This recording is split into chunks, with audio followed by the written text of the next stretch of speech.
तो की हाल चाल छे ओ दोस्त। आय हम एलो हन दरभंगा के दोसर सबसे फेमस मंदिर हनुमान मंदिर। तो एक बेर कमेंट में यहाँ सब जय श्री राम आ जय हनुमान जरूर लिख दियो।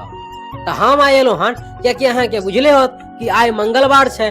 तो हम आएलो हन आ मंगलवार के तो अहाँ के तो बुझले होत कि हनुमान जी बहुत ज्यादा प्रसिद्ध छे। ई छे चाय के दुकान। एते हम चाय पिए छी कियाकि मंदिर जखन आवे छी तब अखन मंदिर बन रहल छे। अहाँ सबके तो बुझले होत कि मंदिर पिछला 2 साल से बन रहल छे, लेकिन अखन तक ई मंदिर बन के कंप्लीट नहीं भेल हन। रीजन ई छे कि ई मंदिर दान के पाई से बन रहल छे, ते दुआरे थोड़ा काम धीमा छे। लेकिन आवे वाला समय में बुझो ई मंदिर आए वाला 1 साल में जरूर बन के कंप्लीट हो जाए। और एतबे नहीं, अगर अहाँ ई मंदिर के बने में दान पुर करे ला चाहे छी तो सेहो अहाँ कह सके छी।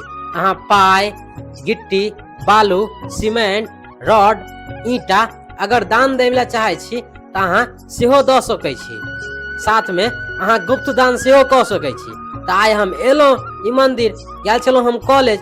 तब ओई के बाद सोचली कि क्या ने भगवान से दर्शन कर लू। आय उन तो मंगलवार छे, फास्टिंग के दिन छे।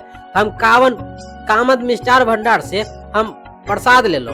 आय तक के लड्डू तो अहाँ सबके बुझले होत कि बहुत ज्यादा प्रसिद्ध छे। जहिना दरभंगा के स्वीट के मिठाई ओहिना हियां के लड्डू। तो के बाद ले लो हम मिठाई ले लो। ओई के बाद हम अहाँ सबके की केलो कि पूजा पाठ केलो।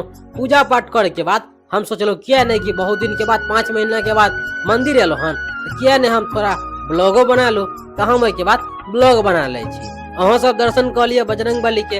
हम यह कहबे बजरंग बली से कि अहाँ सबके मनोकामना बजरंग बली जरूर पूरा करे। अहाँ सब वीडियो देखे छियै, लाइक नहीं करे छियै। जखन तक लाइक नहीं करबे तो वीडियो आगे केना बढ़ते। अहाँ सब देखे छियै तो लाइको करियो ना, शेयर कमेंट जरूर करब। धन्यवाद।